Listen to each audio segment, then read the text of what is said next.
Hey guys, today is April 19th. It's Easter Saturday. Just got the 2090 moved out of the coverall. I haven't made a video in a few days, but I didn't end up going to Gordon on Thursday. It was perfect conditions, but that tire on the back is absolutely fucked, and I knew if I went down 40 miles each way down the highway, I'd end up blowing it. And it's a metric tire, so I can't just slub out one of my 1115 implement tires on the fucking seed wagon, because that means then the rim's too big, so the holes don't line up on the rim. Because it's metric and it's a European plow. Kneverland's out of Norway, I believe. So anyway, I got a silicone reseal the top plate on that tractor because it was leaking last fall.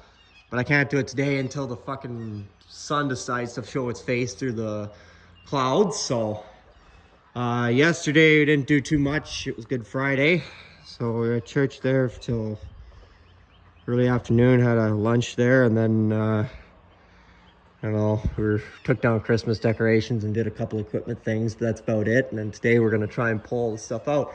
I did get the sprayer going. I'll tell you what it was. It's this stupid cap system on these newer 8.3s. When the fuel gelled, there got to be an airlock in the cap's pump, and I didn't know you could bleed that pump. You bleed it, I forget where it was, somewhere up there, and I think it's where the line comes off of the filter housing there. We bled that, but we didn't bleed this, so that was our mistake. But because it was blocked, it was throwing all kinds of communication error codes to the computer up in the caps. There's no communication between ECM and UCM. I had a similar thing with my Steiger, except that was batteries, not fuel. So in turn, we got it going.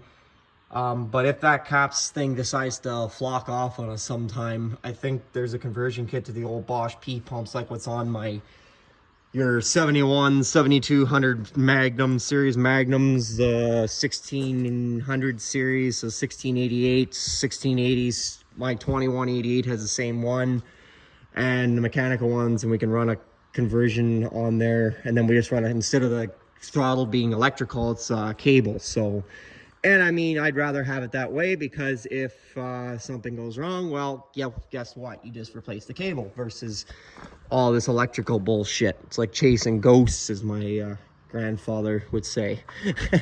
So anyway, this tire needs a little attention. It's down. I gotta check them all. That tire needs to be replaced, because, and I got two spares along the wall. I just got to get a guy to do it for me. You can see that's wearing through fairly thin. I don't really want to use it that much until that's fixed, so, except maybe around here. But anyway, I'm gonna get this out. I gotta pump this tire up, get it out of here, and then I'll maybe bring it back when I get it started. So see you in a few. Slow but surely.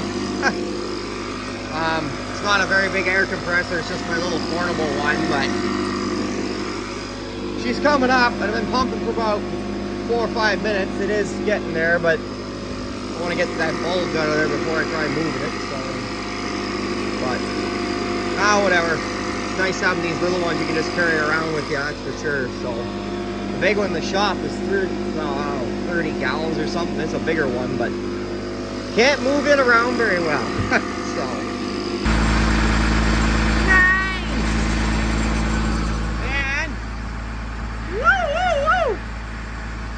Sweet. Alrighty, so I'm gonna let her warm up for a couple minutes. I never had it plugged in. It's not that cold out, but that's an old fuel filter. I should have got to take that to the fucking dump, but whatever. I gotta clear this stuff off from underneath it. Then we're gonna back this old girl out of here so we can actually get some stuff to move. So anyway, talk to you in a bit. Nice, she runs. Mint. Well, later in the day, just got the Lemken out. A little bit of a learning curve, because I've been using the hydraulic bottle jack to move, take it on and off, and then I figured out how the fucking hydraulic drawbar works on that thing. So anyway, so yeah, but anyway, it's about, I don't know, after 4, almost 5. Got a few things paperwork wise to take care of here, and then tomorrow, see, we got the combine heads pulled out. We got to, there goes Dad, buddy.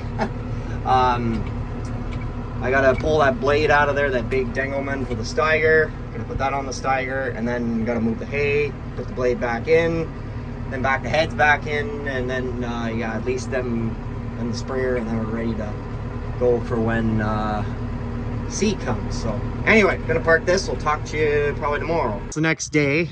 Got the Steiger on the Lemkins. See, I got that disc and a few others to fix here, but at least it's hooked on there, so now I can work on it.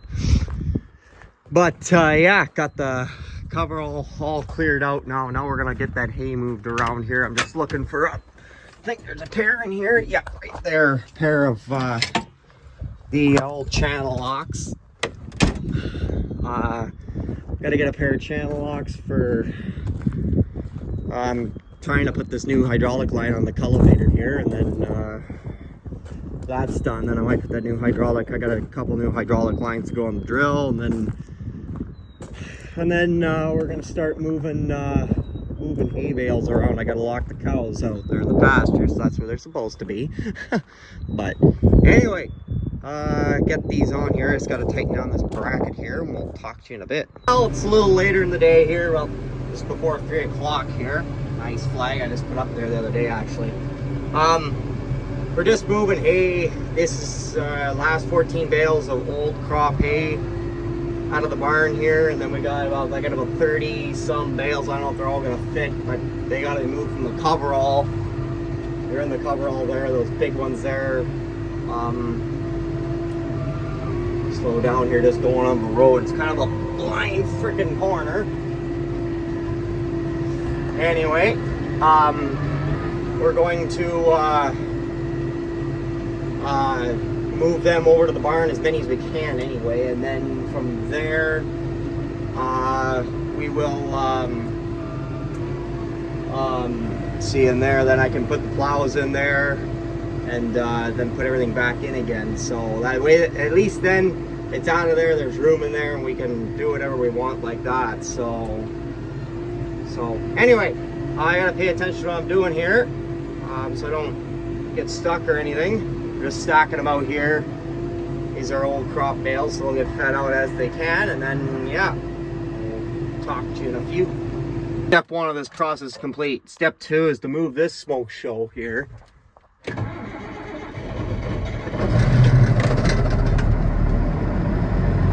Fuck, that's nice. Just what Mark Carney likes. Anyway, now that I pissed off the Liberals, we'll talk to you in a few. Later in the day, got the heads back in here.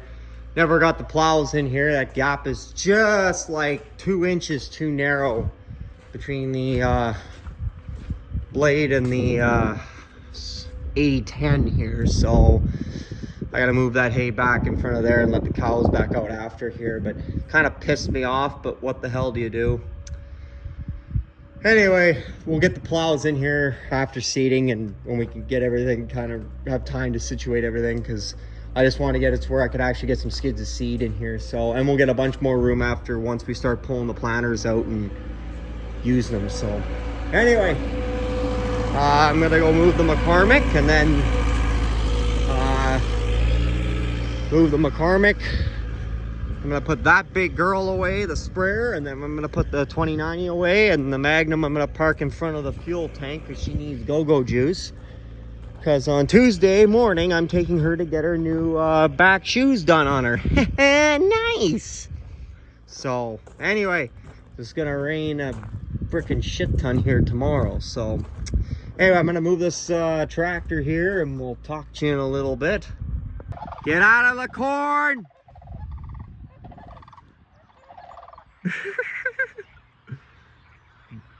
Stupid fucking things.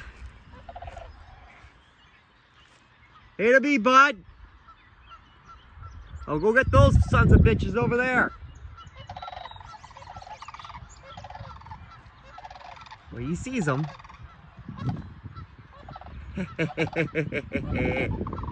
Where'd he go? Oh, there he is. Come here, bud. Come here, bud. Those fucking things gonna come down again.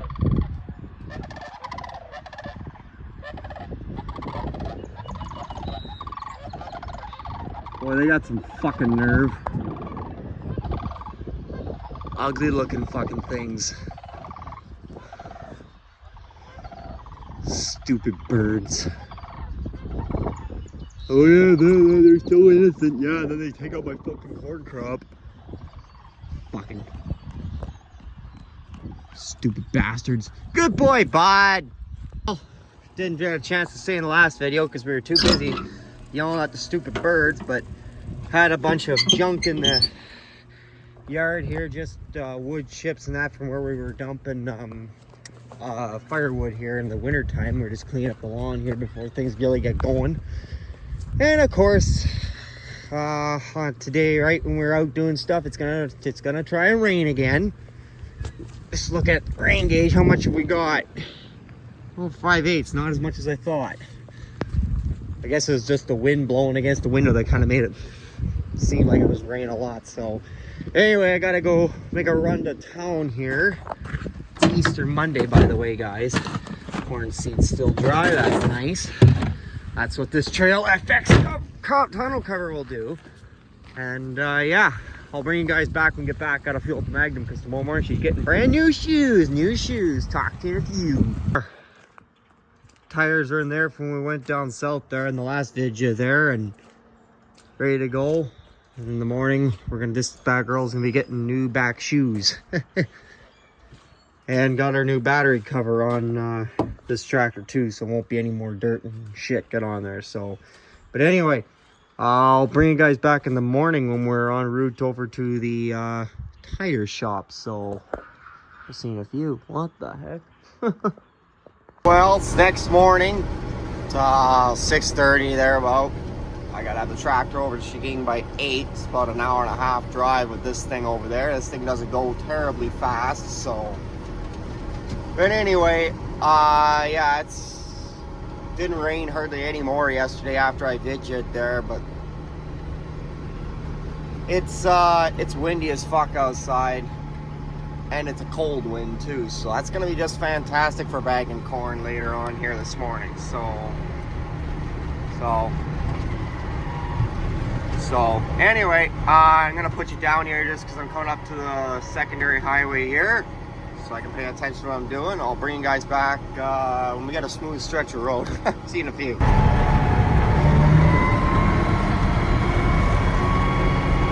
That's just king. Ships are up a couple gears. Well, we're about, I don't know, halfway there, maybe a little under halfway there. Be happy when these tires are changed because they won't make so much noise then. But anyway, doing about, I don't know, 16 mile an hour, a little over 16, so yeah, so be glad when I get this over there. And then I gotta go bag some corn up this morning, and then I might go do some fixing here this afternoon on the drill there. I gotta put some I gotta put 2 new hydraulic lines on for the disc markers. Their old ones are pretty much done, so, but anyway, keep going here, and we'll talk to you in a little bit. Well, later in the morning here, just bagging up some corn. Got a guy coming here in an hour and a half or so. And then I might go do some fixing on the drill. I gotta call up to find out how the hell I fixed one of those ones. I'll show you guys after. Discs, reset springs, they're kind of a bugger to do, but I have no idea how to do it. Anyway, I'm gonna do this, and then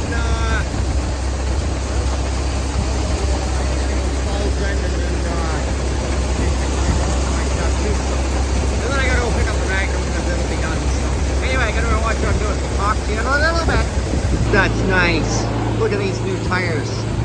5.85 R38 or 20.8 R38s are the old size tires. BKTs is all I'll ever run on these tractors anymore. Way better. No cracks inside or anything. So, guys, mechanic just came to let me know what the tire pressure was, but as you can see, way bigger lugs. So anyway, I'll bring you guys back and get on the road here. Just got to get out of here. See you in a bit. Well, just, I don't know, 20 minutes from home, I guess now. It's about an hour and a half drive from the tire shop with the tractor home. But anyway, we are just on our way home. So yeah, these tires, you can see, I don't know, it's hard to tell. I'll show you guys when we get home here, out next to them there. But anyway, they ride so smooth compared to the other ones. Like going down the road, the other ones, you swear the whole cab was gonna vibrate apart because they vibrated that fast or that hard on the road. Didn't matter if it was, well, gravel wasn't as bad, but asphalt was even the worst. These tires, they're smooth. Like obviously there's a little bit of vibration, that's just tractor tires for you, but they're not that bad at all. So anyway, yeah, we'll get home. I'll bring you guys back when we get home. Look at that flag. Isn't that nice? Just king. And my steering knob. So tomorrow I might throw this thing on the drill, get it ready to go, get the drill ready to go. I just got a few things I gotta do to it yet, so I'll let you a good opportunity to do that. So anyway, got a bunch of big bumps coming up here, so we'll talk to you in a little bit. Alrighty, so we're back home again. It's almost 6. But anyway, now that I'm home, I can give you guys a real close up. So again, they're 20.8 R38 BKTs, like I said. Brand new, but as you can see, way bigger than the old tires in terms like their size of the lugs. Those are mean looking tires. And the old ones, like when we bought this tractor, the sidewalls were shit. We didn't replace them last year just because, you know, of other things we had to do, where the money had to go. But this year we've had to really do it. Turns out, not in addition to that, the tires are also tubed. So to me, that says that these tires are already kind of fucked. And they said when they took them off, they were kind of getting kind of foobarred on the inside too. So yeah, she was trying to replace. Last thing I need is for this thing to blow tires on the highway with like 20 cars behind me or something stupid like that. So anyway, it's all done. She looks pretty freaking awesome now. Same exact same tires that's on the 2090. Same size, same type, same tread pattern, everything. So that'll be nicer also for seating. And then we're also going to use this potentially. We switch between the drill and pulling cultivator, or that double disc I got there back in February that's got to come up when the boat starts. So that'll be really good for that. So a little better on fuel too, because you'll get less wheel slip, especially when it comes to like stuff like plowing and that. So, but anyway, I think that's where I'm going to leave you guys. I got to gather up some tools. I was working on the Steiger there earlier, and tomorrow I might do some wrenching on the Lemken there. I got a few discs I got to switch around, or I got to fix there. The tension bolts are broke out, so I'll start the video up again tomorrow and show you guys that. But that's where I'm gonna leave you guys. But yeah, the Magnum's got new rubber on the back, something I've been talking about for the last 2 or 3 videos, so that's really nice. The front ones aren't too bad, as you can see here. Actually, the little rubber sticky things here on the side are still here for the most part. So, and these front ones are Agrolube. They're Michelin's, same as the back tires. So Michelin's aren't too bad. They're not as bad as Firestones, but whatever. BKTs are my favorites, but these front tires aren't bad at all. So we just did the backs. They were in desperate need. So anyway, that's where I'm going to leave you guys. Leave a comment, subscribe, give a guy a like. You know the drill. You know what I'm going to say. Say the same thing every time. So anyway, other than that flipped around flag, let you guys go there. I'll talk to you on the flip side. Good enough. Isn't that nice? Oh, Canada.